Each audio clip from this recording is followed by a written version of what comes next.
Olá, queridas irmãs, queridos irmãos, começamos mais um programa, O Espírito da Letra, analisando a obra de André Luiz, o 11º livro, Mecanismos da Mediunidade. Eu estava dando uma olhada aqui no nosso índice. Nós vamos fazer hoje o capítulo 10, olha como nós já andamos, é o 10º capítulo, o fluxo mental. O livro tem 26 capítulos, nós estamos então passando já de 1/3, estamos nos aproximando da metade, um pouco menos. E isso já nos coloca em uma posição de já possuirmos bastante informação a respeito. Mas esse capítulo aqui vai nos ajudar bastante. Ele vai nos trazer importantes explicações sobre o fluxo mental. Energia, fluxo, sistema, corrente elétrica, tudo nós já vimos antes. Mas nós vamos rever determinadas informações. Hoje nós vamos fazer esse capítulo 10º, a sua primeira parte, porque o nosso interesse é que você tenha calma e você possa assimilar bem, porque ler o capítulo correndo para não explicar o que está nele, você mesmo pode fazer sem precisar assistir nosso programa. Nosso programa tenta tirar o espírito da letra. Para isso, nós temos que aprofundar, mostrar imagens, reconectar raciocínios. Então, hoje nós vamos fazer a primeira parte e no próximo programa vamos completar a segunda parte do capítulo 10, tá bem? E vamos fazê-lo como a gente tem feito nos programas anteriores, com o nosso resumo. Resumo é o quê? Você pega o subtítulo e eu preparo uma síntese do que é importante naquele subtítulo, o que André Luiz quis dizer naquilo. Porque se você vai direto no subtítulo, com as informações, com os nomes complexos, com os aparelhos, com as terminologias tão científicas, você vai desistir. Ah, não, isso não é para mim não, é muito confuso. Porém, quando a gente faz o resumo, nós não alteramos o conteúdo, nós apenas colocamos palavras mais fáceis, fazemos uma abordagem genérica de tudo aquilo que está contido naquele negócio. Aí você vai ao texto original com outro olhar. Imagina que eu explico para você, ou que você pegue uma descrição, melhor dizendo, primeiro você pega uma descrição técnica do que é um radiador. Aquele negócio que vai no carro antigamente, que fazia a troca de calor. Então tem ventoinha, tem parafuso, tem as peças específicas, a colmeia, tem um monte de coisa lá. Você vai ler um negócio desse, você não faz ideia. Aí venho eu aqui e falo assim, ó, o que é aquele negócio lá? Eu vou resumir para você. É um negócio onde a água passa, a água quente entra, venta nela e ela esfria e volta para o motor frio. Ah, entendeu? Ah, entendi. Então, radiador é exatamente isso. Aí a gente vai ler a descrição, colmeia, ventoinha, rebimboca da parafuseta, você entende que faz tudo parte do radiador, que a função é aquela. Não é mais fácil? Do que você ficar tendo que decodificar todas as informações do que faz cada peça, qual é a sua função, etc. A solda, que tipo de solda vai. Então, o resumo é para essa função. Facilitar você a primeira abordagem. E depois, quando você vai na peça técnica, você já entende, tá bom? Então agora pega lá a sua caneta, seu lápis, seu papel, seu livro, que nós vamos começar o primeiro subtítulo do capítulo 10º. Preste atenção que esse subtítulo vai fazer referência a coisas que nós já vimos em programas anteriores, tanto é que nós vamos trazer uma imagem para você recordar. Vamos lá então? Capítulo 10º. O título do capítulo é Fluxo Mental. E aqui começa o nosso resumo. O subtítulo se chama Partícula Elétrica. André Luiz está dizendo que as partículas elétricas, ao se movimentarem através do condutor, produzem vários efeitos, tais como calor, campo magnético, luz e ação química. Ele está dizendo isso nesse subtítulo. Em seus vários parágrafos, André Luiz detalha a reação física decorrente do deslocamento no circuito elétrico dos elétrons e suas subpartículas, informações que ele vai utilizar nos subtítulos seguintes. Então, tudo que André Luiz vai explicar neste subtítulo é justamente esses efeitos que a partícula, o elétron que se movimenta no fio, vai produzindo ao longo. Eu tenho certeza que você já ligou, por exemplo, um ferro elétrico na tomada. E quando você vai pegar no fio, você sente que o fio está quente. O ferro está aquecendo, ele tem uma resistência elétrica, mas ele consome muita energia, é preciso esquentar aquilo, então passa muito elétron. Tanto é que os ferros antigos, eu sei que você vai se recordar disso, eles tinham um fiozão grosso, ó, mais grosso até do que essa caneta aqui, ó, grossão, porque ele precisava passar uma corrente muito forte e se ele fosse muito fininho, o calor ia ser tão intenso que ele derretia. Então precisa ser um fio resistente, bem encapado. Mas você pega no fio, ou quando você vai tirar da tomada, a tomada está quente. Ele está falando isso. A resistência produz calor, altera a estrutura. Se você aproximar uma bússola do fio que está conectado na tomada, a bússola vai mudar de posição. Por quê? Porque o fio está envolvido numa corrente elétrica que produz corrente magnética, campo magnético, e muda a bússola.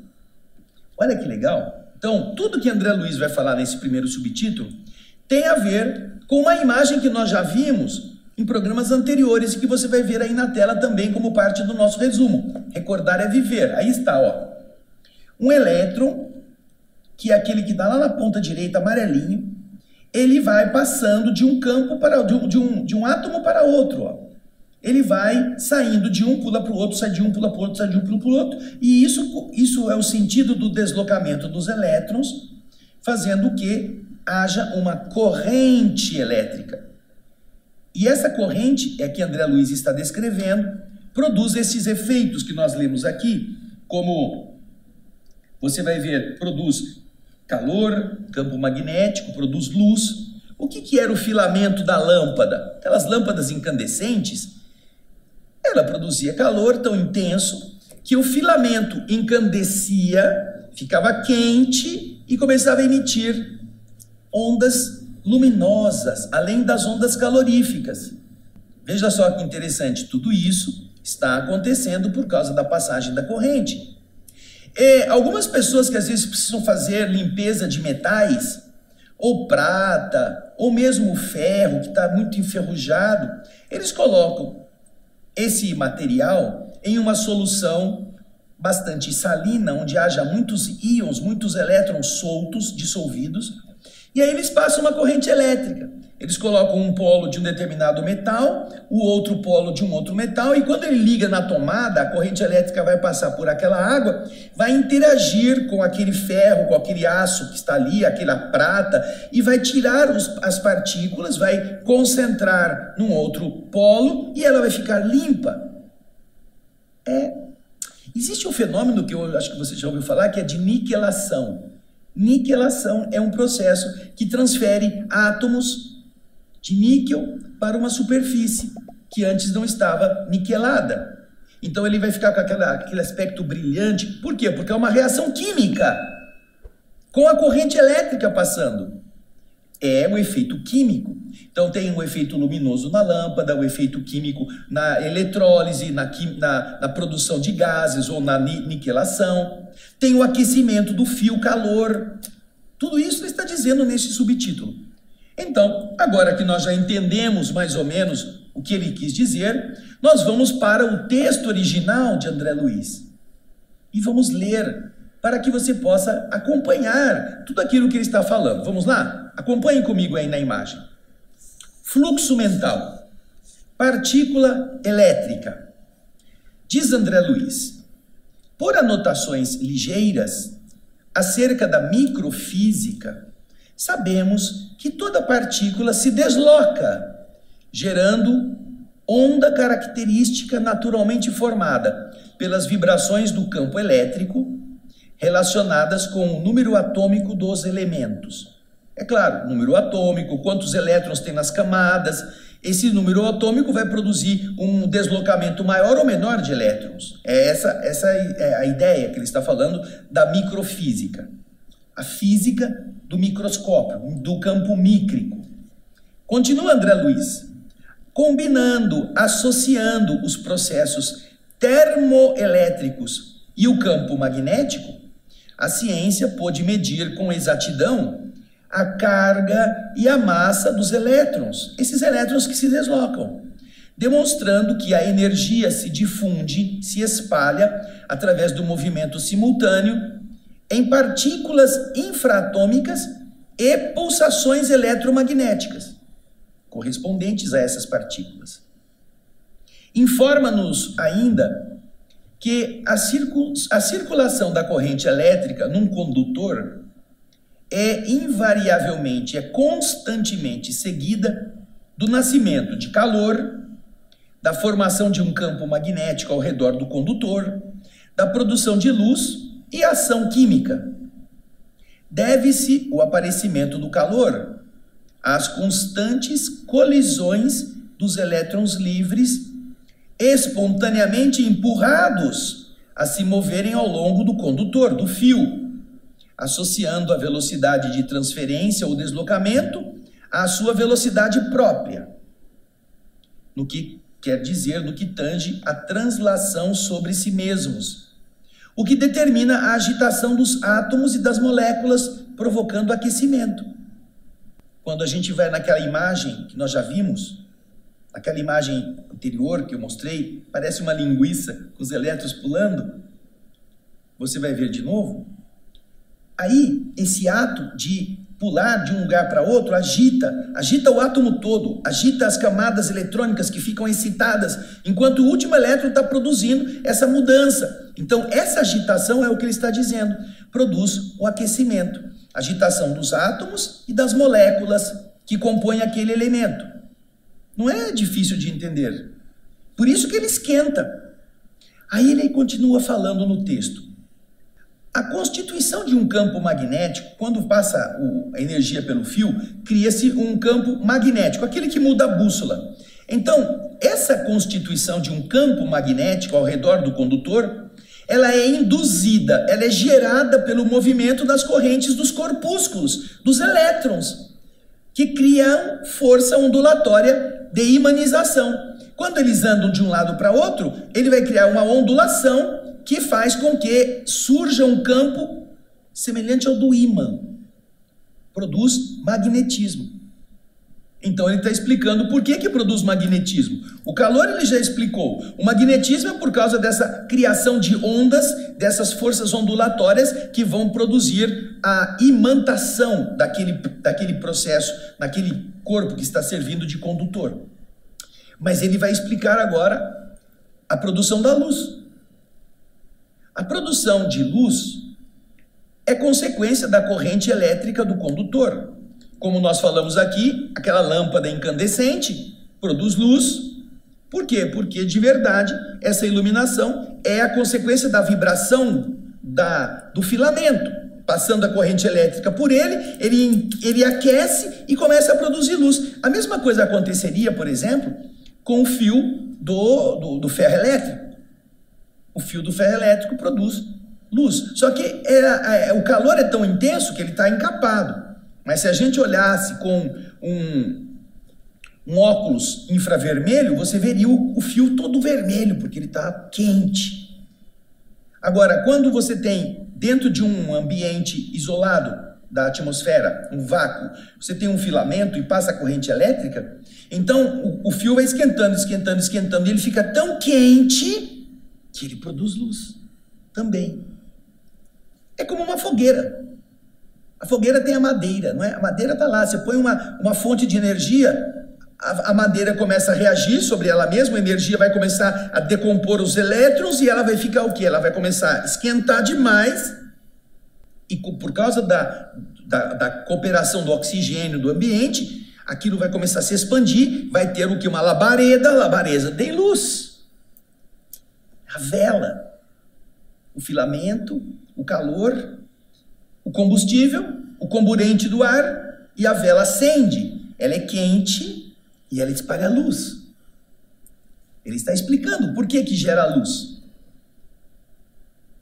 Agora vamos ver a ação química, ele vai falar também. E a ação química resulta da circulação da corrente elétrica através de determinadas soluções. Como eu disse aqui, o fenômeno da niquelação, o fenômeno da eletrólise, de você limpar metais utilizando uma corrente elétrica, transferindo as partículas sujas, as partículas que estão já decompostas para outro polo da solução, você libera aquela superfície que está oxidada, que está cheia de sujeira, você libera, porque os elétrons se agitam, começam a pular do material e eles levam com eles esses particulados que não servem mais. É ação química. Tá vendo? Tem mistério. Não é complicado. Basta você dar chance ao seu cérebro de entender o mecanismo. Você vai falar assim, mas André, porque eu sou médium, eu vou me ligar na tomada? Não. Você não precisa ligar na tomada, você já é uma bateria. Você já está ligado na tomada. Quando você toma água, quando você come, quando você precisa do sal, quando você precisa de químicos para fazerem a sua bateria funcionar, você já está se ligando na tomada, só que é a tomada da natureza. Então André Luiz está usando essas comparações para fazer você entender que do mesmo modo que passa uma corrente através de um fio, ele vai falar agora no próximo subtítulo sobre a partícula mental. No fio é uma partícula eletrônica material, partícula elétrica, mas na mente existe uma partícula. Na nossa, você não vai dizer que o fio pensa, mas agora a gente vai ver como ele faz a comparação com a partícula mental. Vamos ao resumo? Partícula mental. Utilizando aquela comparação feita anteriormente sobre a partícula elétrica, André Luiz informa que, apesar de obedecer a processos diferentes, a partícula que circula na corrente mental, nascida das emoções e dos desejos do espírito, também se desloca, produzindo o quê? Eletromagnetismo, cuja intensidade ou frequência depende do estado mental do emissor. Estado mental do emissor. Vamos aqui fazer alguns paralelos. Você já deve ter falado assim, nossa, eu estou com a cabeça quente. Por que sua cabeça está quente? Você fala assim, eu estou pensando muita coisa, tem muita coisa para resolver, tem uns problemas que eu não sei direito, eu tenho que prestar atenção. A cabeça fica quente, né? Mas não é uma quentura dessas do fio do ferro elétrico, mas é um torpor, um aquecimento, calor. Por quê? Não está passando corrente elétrica da tomada, está passando partícula mental que está circulando lá. Outras vezes, você vai dizer assim, nossa, me aconteceu agora uma coisa que minha cabeça se iluminou. Você lembra do personagem Lampadinha lá, do Disney? Que acho que estava sempre com o professor Pardal? E quando a pessoa tem uma ideia, a gente representa essa ideia como uma lâmpada que acende. Lâmpada, luz. Que interessante. Então ele está falando que dentro do nosso cérebro, apesar de haver processos diferentes do que acontece no fio elétrico, uma partícula mental se desloca. Volta aí no resumo para mim. Utilizando a comparação feita anteriormente, André Luiz informa que apesar de obedecer a processos diferentes, a partícula que circula na corrente mental e que nasce onde? Nasce das emoções e dos desejos do espírito, ela também se desloca. E quando ela se desloca, ela produz eletromagnetismo. Ela produz corrente elétrica, e a corrente elétrica produzida induz a formação do campo magnético. E a intensidade dessa corrente ou do campo eletromagnético depende do estado mental de quem está emitindo. Veja só que não é a mesma coisa que ligar na tomada, mas o efeito acontece. Uma partícula se desloca. Ao deslocar-se, cria campo elétrico e campo magnético ao mesmo tempo dentro do nosso cérebro. E qual é a intensidade disso? A intensidade do desejo, da atenção, a intensidade do que o espírito está querendo, da emoção da entidade. Isso tudo é importante que nós pensemos, porque ele está fazendo uma comparação, mas isso acontece dentro da nossa cabeça. Não é difícil de entender. Agora a gente vai então fazer a leitura do subtítulo Partícula Mental no livro. Como que André Luiz escreveu isso? Vamos lá? Aí está. Partícula mental. Em identidade de circunstâncias, apesar da diversidade dos processos, apesar dos processos serem diversos, diferentes do que acontece no fio elétrico, toda partícula da corrente mental, nascida das emoções e desejos íntimos, escondidos, mas ocultos do espírito, através dos fenômenos íntimos e profundos da consciência, cuja estrutura ainda não conseguimos abordar, não sabemos definir direito, essa partícula se desloca, produzindo irradiações eletromagnéticas, cuja frequência varia de acordo com os estados mentais do emissor, como acontece na chama, no fogo, cujos fótons, arremessados em todas as direções, são compostos por grânulos de força, cujo poder se revela mais ou menos intenso, segundo a frequência da onda em que se expressam. Ele está citando aqui a chama. Então você pega uma vela e acende. Num ambiente mais apagado, você verá a chama e ela vai iluminando bastante próximo e vai perdendo força à medida que ela vai ficando mais longe, que o espaço vai mais longe da chama, da fonte. Esses fótons vão diminuindo a intensidade. Se você tem um objeto próximo, aquele objeto vai estar iluminado intensamente. Mas se esse objeto está distante, ele vai ficar numa penumbra. E se ele está muito longe, ele quase não aparece, ainda que ele reflita um pouquinho dos fótons que vão chegar lá. Mas, veja só, se você pegar um arco voltaico, que é justamente um arco voltaico, um arco onde uma grande potência de energia elétrica, em volts, né, passa, ele cria um calor e uma coisa muito forte. Geralmente, antigamente, eles faziam arcos voltaicos para iluminar cenários, aqueles holofotes. Você vai iluminar muito potentemente tudo. Tudo que estiver na mesma sala vai ficar iluminado, vai ficar um dia, praticamente. Por causa da intensidade com que isso está acontecendo. Ele está dizendo que esses fenômenos íntimos, eles são responsáveis por criar esse campo eletromagnético. E essas partículas vão se deslocando, produzindo o quê? Irradiações eletromagnéticas, cuja frequência varia de acordo com os estados mentais do emissor. Olha só, o emissor, aí você vê, ele produz mais intensamente ou menos intensamente essa emissão de fótons, como se fosse a chama de uma vela ou a chama de um fogo, cujos fótons são arremessados para todas as direções, constituindo-se por grânulos de energia ou de força, que vai ser mais ou menos intenso, segundo a frequência de onda em que eles estão organizados, pela vontade do emissor. Por isso que quando você tem uma ideia luminosa, aquela coisa, você tive uma ideia luminosa, você então quase que explodiu com a combinação dos conceitos que antes estavam perdidos e que de repente se uniram. E aí você,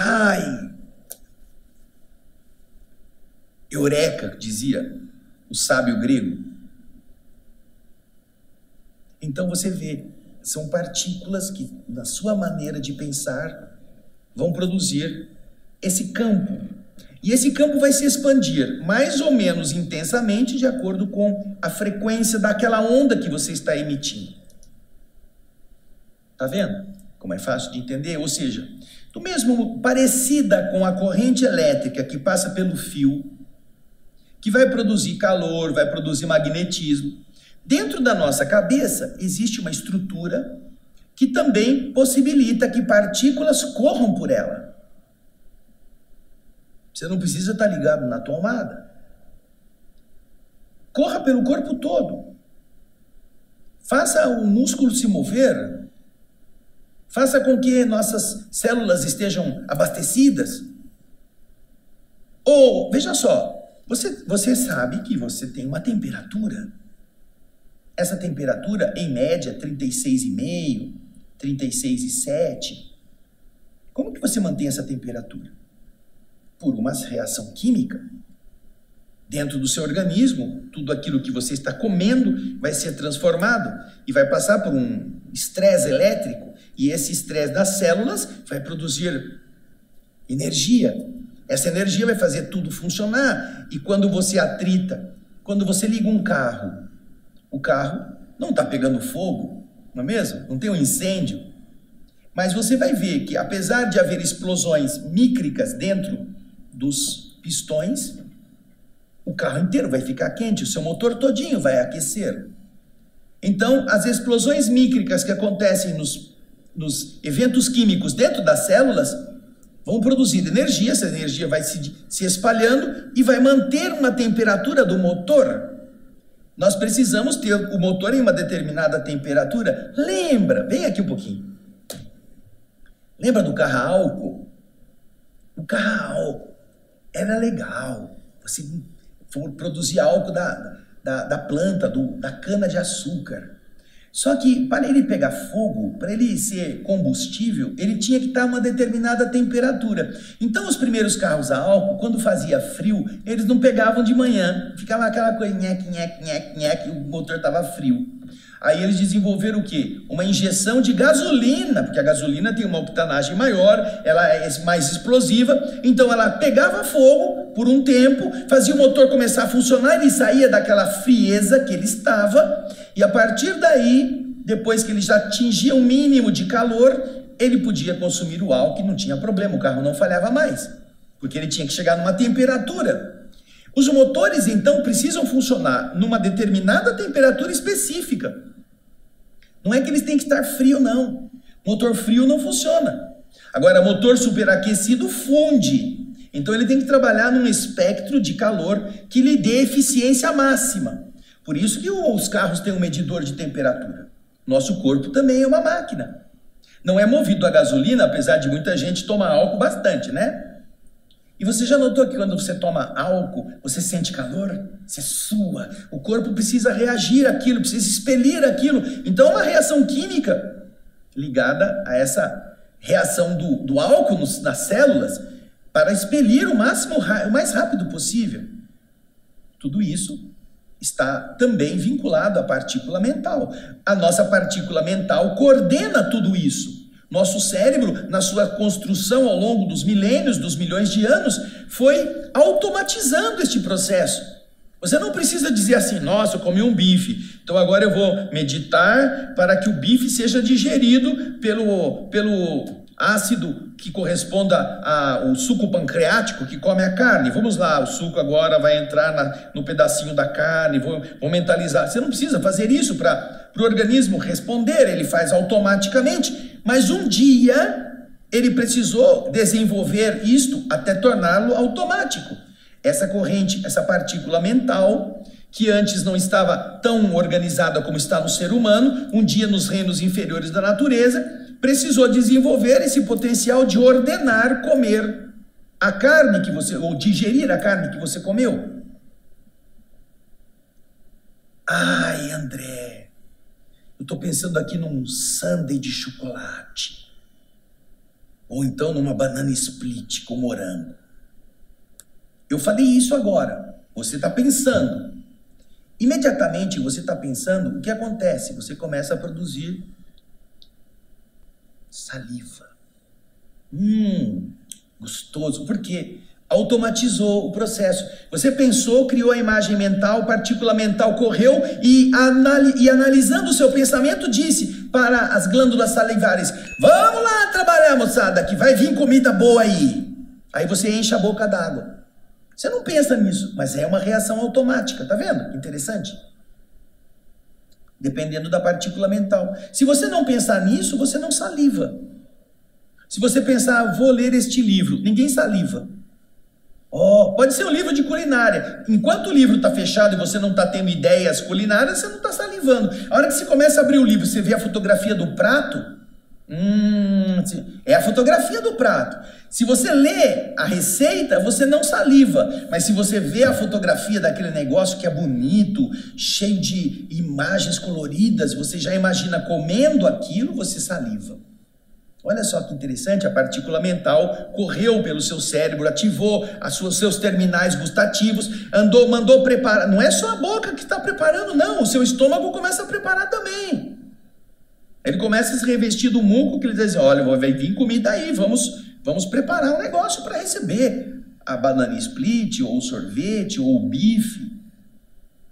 É justamente a partícula mental que está também produzindo esses fenômenos. Só que nestes casos, são fenômenos que não são mentais voluntários, são involuntários, são automáticos. Nós desenvolvemos, e nós vamos ver isso mais para frente, um sistema nervoso autônomo, que não precisa você ficar mandando. Respira, inspira. Expira, inspira. Expira. Já pensou se você tivesse que mandar piscar, respirar e o coração bater? Você ficava doido. Você passava o dia inteiro falando, pisca, respira, bate. Pisca, solta, descansa. Pisca, respira, bate, pisca, solta, descansa. Pisca, quer dizer, você ordenar isso mentalmente com a sua vontade para seu coração bater, seu pulmão respirar e seu olho piscar, você ficaria totalmente maluco. Ia ser um grande hospício, porque você não teria outro tempo para fazer outra coisa. E o resto? E a limpeza do sangue, e a digestão, e a excreção, e o suor. Não sobraria espaço para você pensar sobre outras coisas da vida. Olha que interessante. Então todo esse processo foi construído, foi automatizado para deixar o seu cérebro livre para fazer suas ideias, fazer seus planos, usando a partícula mental em outros sentidos também. Os sentidos do desejo, do querer. Tudo isso é a partícula mental, tá bem? Agora a gente vai para a corrente mental subhumana. Olha que interessante isso. É um resumo que nós vamos fazer sobre esse tópico. Acompanhe lá. Por que subhumana? Porque está falando da corrente mental nos reinos inferiores da natureza. Olha lá. Aqui André Luiz informa que essa corrente mental existe desde os reinos inferiores da natureza, mas está restringida ao nível de cada um desses reinos. No caso dos minerais, surge como um impulso de sustentação. Ou seja, os elétrons têm que estar reunidos no cristal, têm que estar presos, se sustentando ali para modelar a forma cristalina. Tornando-se mais intenso esse impulso nos vegetais. Os vegetais já têm uma outra dinâmica. E crescendo em importância no reino dos animais inferiores. No patamar dos animais superiores, aumenta em complexidade, já que ele está se aproximando das condições para a produção do pensamento contínuo.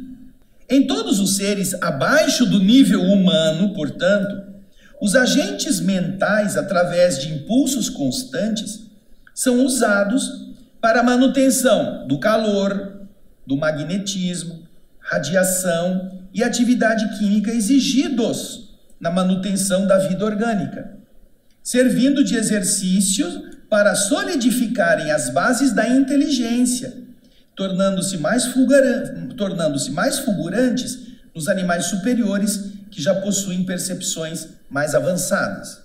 Aí nós estamos então compreendendo que esta partícula mental, este fluxo energético, esse magnetismo vai permear todos os reinos da natureza, dos mais simples até os mais complexos, chegando à parte mais ainda complexa no reino dos animais superiores, porque os animais superiores já estão muito próximos do raciocínio completo, mas até chegar no raciocínio completo, todos os efeitos, todas as automatizações que ligam a partícula mental, o magnetismo produzido, o calor necessário, precisam ser desenvolvidos nos reinos anteriores. Você já ouviu falar, por exemplo, dos animais chamados pecilotérmicos. Pecilotérmicos, eles não têm uma temperatura constante. Eles não têm uma estrutura ainda produzida para manter a temperatura fixa. Eles então precisam se aquecer ao sol. Lagartos, jacarés, tartarugas, eles precisam do sol para ativar determinados processos químicos com o calor solar. Enquanto que outros animais não precisam. Os mamíferos mais avançados, eles não precisam, porque eles já têm uma usina nuclear no seu centro. Ele come e a comida é produzida, metabolizada, produzindo calor. Então ele se mantém numa temperatura fixa.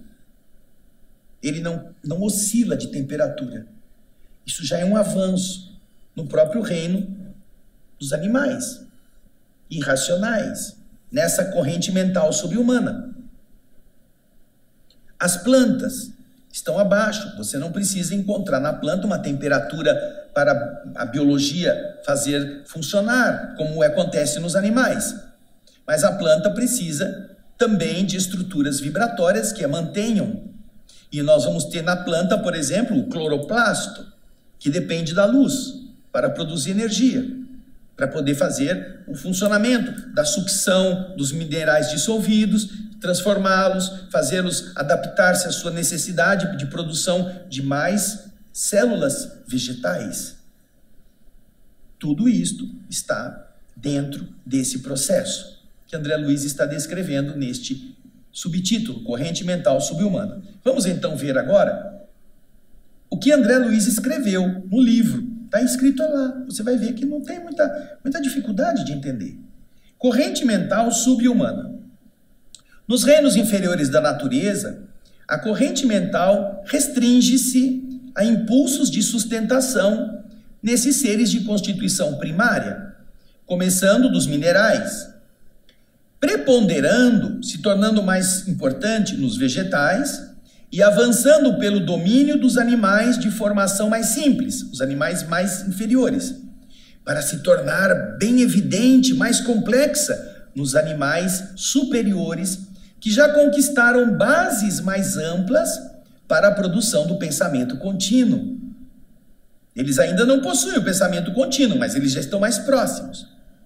Em todas as criaturas subhumanas, os agentes mentais, na forma de impulsos constantes, são desse modo empregados na manutenção do calor, do magnetismo, da radiação, da atividade química dos processos vitais dos seus circuitos orgânicos, de maneira a consolidarem pouco a pouco os alicerces da inteligência, salientando-se, ressaltando-se que nos animais superiores, os impulsos mentais a que nos referimos já são responsáveis por valioso patrimônio de percepções avançadas.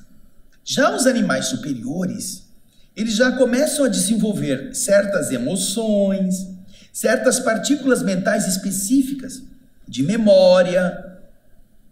Isso já está em atividade para que quando, do próximo passo, que é migrar para o reino hominal, como nós vamos ver mais para frente, ele já tenha todo o processo básico automatizado. Na química, nós vamos encontrar os minerais, precisando da aproximação, da atração minúscula, química dos elétrons.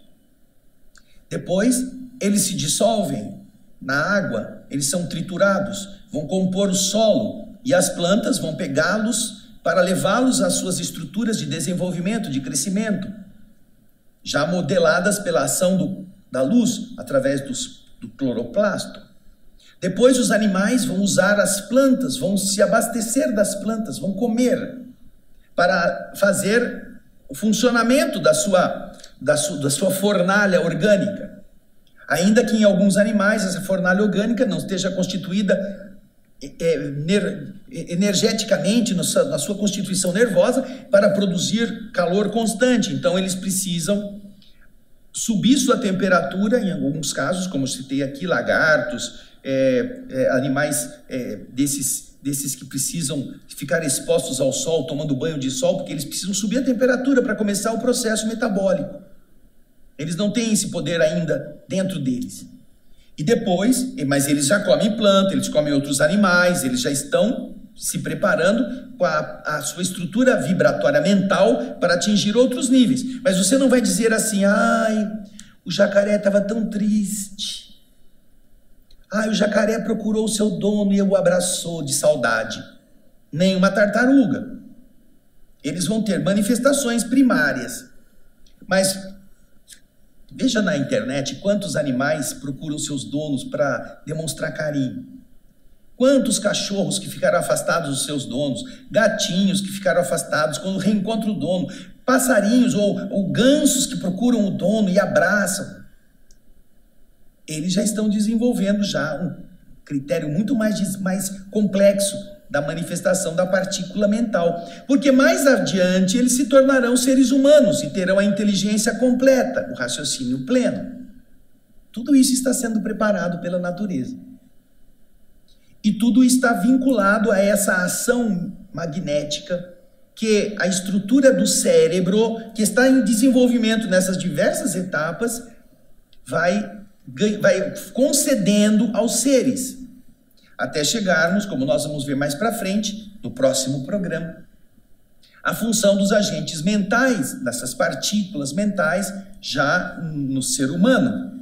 Porque esse que nós vimos aqui falou da corrente mental subhumana. Mas nós vamos ver no próximo programa as correntes mentais humanas, como que elas atuam. Por isso é que eu aconselho você já vai lendo, não fique esperando eu ler não, vai para frente. Mesmo que você tenha algumas palavras que você não compreenda, vai já dando uma olhada, vai acostumando o seu cérebro a pensar sobre essas coisas, porque as referências que André Luiz faz com relação às comparações com os sistemas elétricos, eletrônicos, magnéticos da Terra nos ajudam muito. Então, isso nós vamos ver na segunda parte desse capítulo. Eu agradeço muito a sua atenção, sua participação. Agradeço ainda mais os comentários que vocês têm feito aos nossos programas, não só nesse Mecanismos da Mediunidade, mas nós estamos falando desde o primeiro livro Nosso Lar. Teve o filme Os Mensageiros, lembra? Você pode ir ao cinema, você deve ir ao cinema assistir Nosso Lar 2, que é baseado no livro Os Mensageiros, mas faz 11 anos que nós já lemos o livro Os Mensageiros todinho no nosso programa, esse aqui, O Espírito da Letra. Vai lá nos programas anteriores, nós temos os nossos canais que estão disponibilizando gratuitamente todos estes livros comentados para você poder acessá-los. E vai estudar os Mensageiros, é muito legal. Vai estudar o Evolução em Dois Mundos, que tem muito a ver com o que nós estamos também vendo no Mecanismos da Mediunidade. Vai estudar o livro Nos Domínios da Mediunidade, vai estudar o livro Ação e Reação, que fala dos nossos compromissos do passado que reagem sobre nós, o nosso poder mental deturpado que produz doença e outras coisas. Tudo isso está lá. Vai estudar como é a reencarnação do Segismundo no Missionários da Luz, vai ver como que o espírito deixa o corpo físico quando morre no Obreiros da Vida Eterna, 5 casos de desencarnação, tudo isso para você de graça. Tá bom? Obrigado por você estar conosco, estar desejando aprender, estar nos dando essa oportunidade e a gente volta no próximo programa. Um grande abraço, até lá e muita paz.